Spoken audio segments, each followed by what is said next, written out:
Ludhiana blast ਮਾਮਲੇ ਤੋਂ ਖਬਰਾਂ ਦੀ ਸ਼ੁਰੂਆਤ ਕਰਾਂਗੇ। ਲੁਧਿਆਣਾ ਬਲਾਸਟ ਮਾਮਲਾ ਹੈ ਜਿਸ ਦੇ ਵਿੱਚ ਵੱਡੇ ਖੁਲਾਸੇ ਹੋਣਗੇ। थोड़ी देर दे विच डीजीपी चट्टोपाध्याय दे वल्लों प्रेस कॉन्फ्रेंस की जाएगी।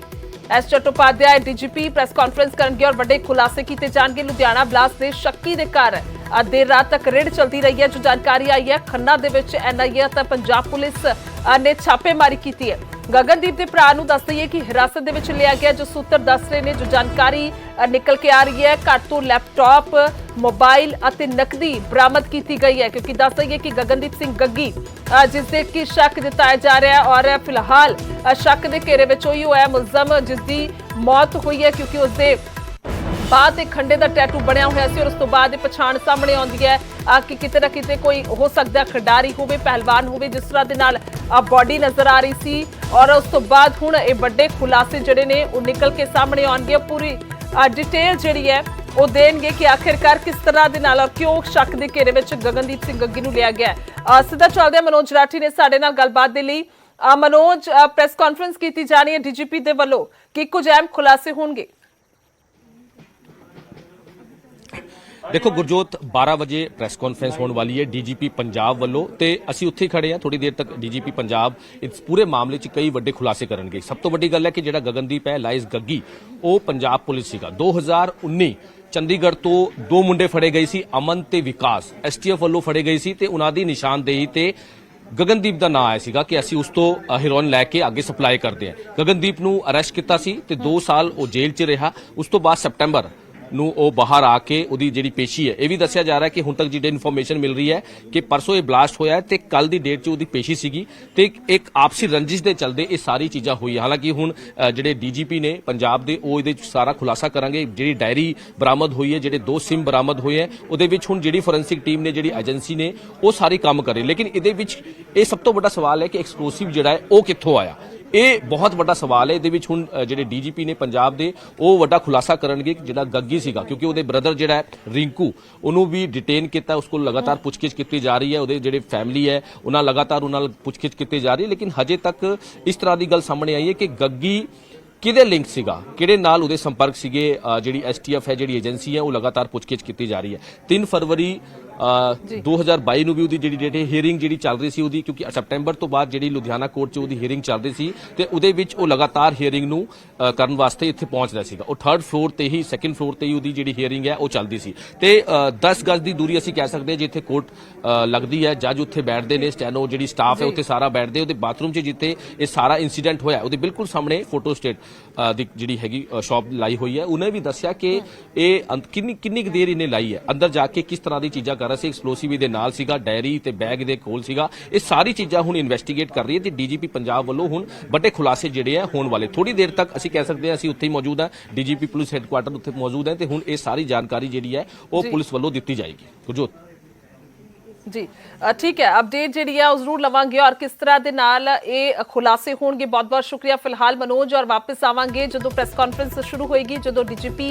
चट्टोपाध्याय जिहड़े ने वो दसणगे कि किवें आखिरकार सारा कुछ होया है किवें ब्लास्ट होया और की साजिश करी गई है। सवाल वड्डे ने और लुधियाना चलदे कोर्ट कंपलैक्स जिथे रोहित गौड़ ने साडे नाल ज़्यादा जानकारी दे लई। रोहित जेकर इत्थों की गल की जाए तो हुण तक की कुछ निकल के सामने आ रहा क्योंकि सीधी शक की सूई जी है गगनदीप सिंह गग्गी ते और थोड़ी देर दे पीसी भी हो जाएगी डीजीपी की। सब कुछ दसिया जाएगा कि उस दिन भी गगनदीप पेशी भुगतन आया सी या फिर सिर्फ तो सिर्फ धमाके नूं लैके ही उसदे वल्लों कोर्ट कंपलैक्स से दाखिल होया गया सी। जी बिल्कुल गुरजोत मैं तुहानूं दसना चाहूँगा कि गगनदीप अपने तौर पर जी है पेशी भुगतन वास्ते आया सी पर उस दो नाल वो पूरा प्री प्लैंड करके ही पहुंचा सी इत्थे। उसनूं पूरा जो इत्थे पहुंचा तो उसका एक ਇਹ ਮਨਸ਼ਾ ਸੀਗੀ ਕਿ ਜਿਸ ਵੇਲੇ ਉਹ ਕੋਰਟ ਦੇ ਵਿੱਚ ਜਦੋਂ ਜੱਜ ਸਾਹਿਬ ਦੇ ਅੱਗੇ ਪੇਸ਼ ਹੋਊਗਾ ਤਾਂ ਉਸ ਵੇਲੇ ਹੀ ਉਹ ਬਲਾਸਟ ਕਰੂਗਾ। ਜੋ ਸਾਨੂੰ ਲੱਗ ਪਾ ਰਿਹਾ ਜਿਸ ਤਰੀਕੇ ਨਾਲ ਪੂਰਾ ਅਸੀਂ ਕੇਸ ਨੂੰ ਅਸੀਂ ਸਟੱਡੀ ਕੀਤਾ ਕਿਉਂਕਿ ਉਹ ਤਰੀਕਤਾ ਭੁਗਤਨ ਆਇਆ ਹੀ ਸੀਗਾ ਔਰ ਉਸ ਵੇਲੇ ਉਸਨੇ ਜਿਹੜਾ ਬੰਬ ਦਾ ਜਿਹੜਾ ਸਮਾਨ ਸੀਗਾ ਉਹਦੇ ਸਰੀਰ ਦੇ ਨਾਲ ਚਿਪਕਿਆ ਵੀ ਹੋਇਆ ਸੀਗਾ। ਉਸਨੇ ਉਸ ਵੇਲੇ ਉਸ ਨੂੰ ਬਲਾਸਟ ਕਰਨ ਦੀ ਕੋਸ਼ਿਸ਼ ਕੀਤੀ ਹੋਊਗੀ ਜਿਸ ਵੇਲੇ ਉਹ ਜੱਜ ਸਾਹਿਬ ਦੇ ਅੱਗੇ ਪੇਸ਼ ਹੋਇਆ ਹੋਊਗਾ ਪਰ ਉਸ ਔਰ ਕਿਸੇ ਚੀਜ਼ ਕਰਕੇ ਸ਼ਾਇਦ ਟੈਕਨੀਕਲ ਕਿਸੇ ਖਰਾਬੀ ਦੇ ਕਰਕੇ ਉਹ उस वे ब्लास्ट नहीं कर पाया हुआ और उस चीज़ को चैक करने वास्ते और शायद किते ना किते बाथरूम च पहुंचा होगा बाथरूम के टॉयलेट दे विच पहुंचा होगा तो जिस वे चैक कर रहा होगा उस वे ही ये ब्लास्ट होया होगा। ਜੇ ਇਹ ਸਿਰਫ ਅੰਦਾਜ਼ਾ ਲਗਾਇਆ ਜਾ ਸਕਦਾ ਵਾ, ਇਸ ਚੀਜ਼ ਦੀ ਅਸੀਂ ਪੁਸ਼ਟੀ ਨਹੀਂ ਕਰਦੇ, ਪਰ ਇਹ ਜੋ ਇਸ ਵੇਲੇ ਦਾ ਜਿਹੜਾ ਅਸੀਂ ਪੂਰੀ ਇਸ ਘਟਨਾਕ੍ਰਮ ਨੂੰ ਦੇਖਿਆ ਵਾ ਤਾਂ ਉਸ ਤੋਂ ਆਈਡੀਆ ਅਸੀਂ ਆ ਲਗਾ ਸਕਦੇ ਹਾਂ, ਕਿਉਂਕਿ ਜਿਸ ਤਰੀਕੇ ਨਾਲ ਉਸ ਨੂੰ ਅਗਲੀ ਤਰੀਕ ਮਿਲ ਚੁੱਕੀ ਸੀਗੀ ਤਾਂ ਉਸ ਤੋਂ ਬਾਅਦ ਉਸ ਨੂੰ ਇਹ ਲੱਗਿਆ ਕਿ ਮੈਂ ਹੁਣ ਦੁਬਾਰਾ ਕੋਰਟ ਦੇ ਵਿੱਚ ਨਹੀਂ ਅੰਦਰ ਐਂਟਰ ਹੋ ਸਕਦਾ, ਤਾਂ ਸ਼ਾਇਦ ਕਿਤੇ ਨਾ ਕਿਤੇ ਉਹ ਜਦੋਂ ਉਹਨੂੰ ਉਸ ਨੂੰ ਚੈੱਕ ਕਰ ਰਿਹਾ ਹੋਊਗਾ ਤਾਂ ਉਸ ਵੇਲੇ ਉਹ ਬਲਾਸਟ ਹੋ ਗਿਆ ਵਾ। ਤੇ ਦੂਜੇ ਪਾਸੇ ਇਸ ਮਾਮਲੇ ਨੂੰ ਕਿਤੇ ਨਾ ਕਿਤੇ ਹੁਣ ਪੂਰੀ ਪੁਲਿਸ ਪੱਖੋਂ ਇਸ ਨੂੰ ਸੁਲਝਾ ਜ਼ਰੂਰ ਲਿੱਤਾ ਗਿਆ ਵਾ, ਔਰ ਦੂਜੇ ਪਾਸੇ ਕੋਰਟ ਕੰਪਲੈਕਸ ਦੇ ਵਿੱਚ ਜੇਕਰ ਗੱਲ ਕੀਤੀ ਜਾਵੇ ਤਾਂ ਹੁਣ ਕੋਰਟ ਕੰਪਲੈਕਸ ਦੀ ਸੁਰੱਖਿਆ ਦੇ ਉੱਤੇ ਜਿਹੜੇ ਸਵਾਲ ਸੀਗੇ ਉਹ ਜਿਉਂ ਦੇ ਤਿਉਂ ਹੁਣ ਮੈਨੂੰ ਫਿਰ ਦੁਬਾਰਾ ਸਾਨੂੰ ਦੇਖਣ ਨੂੰ ਮਿਲ ਪਾ ਰਹੇ ਨੇ। ਕੋਰਟ ਕੰਪਲੈਕਸ ਜਿਹੜਾ ਸੁਰੱਖਿਅਤ ਹੁੰਦਾ ਉੱਥੇ ਮੈਟਲ ਡਿਟੈਕਟਰ ਮਸ਼ੀਨਾਂ ਚੱਲਦੀਆਂ ਹੁੰਦੀਆਂ ਤਾਂ ਸ਼ਾਇਦ ਇਹ ਹਾਦਸਾ ਨਹੀਂ ਹੁੰਦਾ। ਸਾਰਾ ਕੁਝ ਕਰ ਸਕਦਾ ਹੈ।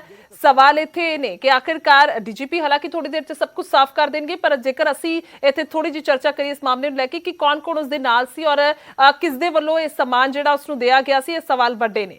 ਰੋਹਿਤ ਜੀ जी गुरजोत दोबारा बोल सकते हैं? आवाज आ रही है थोड़े तक? हाँ जी जी बिल्कुल गुरजोत मैं वही चीज कह रहा हूं कि ਜਿਹੜੀ ਸੁਰੱਖਿਆ ਨੂੰ ਲੈ ਕੇ ਪ੍ਰਣਾਲੀ ਹੈ ਉਹ ਫਿਰ ਆਖਿਰਕਾਰ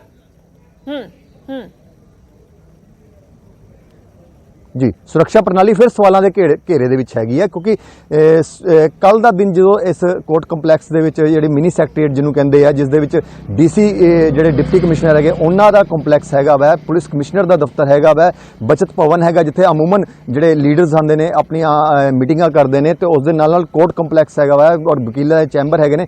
ਉਸ ਦੀ ਐਂਟਰੈਂਸ ਜਿਹੜੀ ਬੀਤੇ ਦਿਨ ਜਿਹੜੀ ਦੂਸਰੇ ਦਿਨ ਜਿਹੜੀ ਬਲਾਸਟ ਤੋਂ ਦੂਸਰੇ ਦਿਨ ਦੇਖਣ ਨੂੰ ਮਿਲ ਪਾ ਰਹੀ ਸੀ, ਉਹ ਤਸਵੀਰਾਂ ਹੁਣ ਤੀਸਰੇ ਦਿਨ ਜਿਹੜਾ ਅੱਜ ਤੀਸਰਾ ਦਿਨ ਹੈ ਉਹ ਤਸਵੀਰਾਂ ਦੁਬਾਰਾ ਸਾਨੂੰ ਨਹੀਂ ਦੇਖਣ ਨੂੰ ਮਿਲ ਪਾ ਰਹੀਆਂ। ਮੈਂ ਜਦ ਕਿ ਇਸ ਕੋਰਟ ਕੰਪਲੈਕਸ ਦੇ ਵਿੱਚ ਅੰਦਰ ਐਂਟਰ ਹੋਣ ਲੱਗੇ ਸਵੇਰੇ ਕੱਲ ਜਦੋਂ ਲੋਕ ਕੋਈ ਐਂਟਰ ਹੋ ਰਹੇ ਸੀਗੇ ਤਾਂ ਉਹਨਾਂ ਨੂੰ ਮੇਨ ਗੇਟ ਪਹਿਲੇ ਗੇਟ ਤੋਂ ਹੀ ਉਹਨਾਂ ਨੂੰ ਚੈਕਿੰਗ ਉਹਨਾਂ ਦੀ ਕੀਤੀ ਜਾ ਰਹੀ ਸੀ, ਹਰੇਕ ਵਹੀਕਲ ਨੂੰ ਚੈੱਕ ਕੀਤਾ ਜਾ ਰਿਹਾ ਸੀ। ਪਰ ਅੱਜ ਐਸੀ ਕੋਈ ਤਸਵੀਰ ਨਿਕਲ ਕੇ ਸਾਹਮਣੇ ਨਹੀਂ ਆ ਰਹੀ ਹੈ। 4 ਲੇਅਰ ਦੀ ਜਿਹੜੀ ਹੈ ਸੁਰੱਖਿਆ ਇੱਥੇ ਬਣਾਈ ਗਈ ਸੀਗੀ ਔਰ 2 ਲੇਅਰ ਦੀ ਜਿਹੜੀ ਸੁਰੱਖਿਆ ਸੀਗੀ ਉਹ ਮੈਂ ਤੁਹਾਨੂੰ ਦੱਸਣਾ ਚਾਹੂੰਗਾ ਕਿ ਇਸ ਸਾਈਡ ਜਿਹੜੀ 2 ਲੇਅਰ ਦੀ ਜਿਹੜੀ ਸੁਰੱਖਿਆ ਸੀਗੀ ਉਹ ਬਣਾਈ ਗਈ ਸੀ। ਪਹਿਲੀ ਲੇਅਰ ਜਿਹੜੀ ਕਿ ਮੇਨ ਰੋਡ ਤੋਂ ਹੈਗੀ ਹੈ, ਦੂਜੀ ਲੇਅਰ ਜਿਹੜੀ ਕਿ ਡੀਸੀ ਕੰਪਲੈਕਸ ਦੇ ਨਾਲ ਬਣਦੀ ਹੈ ਔਰ ਤੀਜੀ ਲੇਅਰ ਜਿਹੜੀ ਸੀਗੀ ਉਹ ਇਸ ਜਗ੍ਹਾ ਦੇ ਉੱਤੇ ਕੋਰਟ ਕੰਪਲੈਕਸ ਦੇ ਬਿਲਕੁਲ ਨੀਚੇ ਬਣਾਈ ਗਈ ਸੀ ਔਰ ਚੌਥੀ ਲੇਅਰ ਜਿਹੜੀ ਸੀਗੀ ਉਹ ਕੋਰਟ ਕੰਪਲੈਕਸ ਦੇ ਅੰਦਰ ਜਦੋਂ ਅੰਦਰ ਐਂਟਰ ਹੋਣ ਲੱਗਦੇ ਉਸ ਵੇਲੇ ਬਣਾਈ ਗਈ ਸੀ।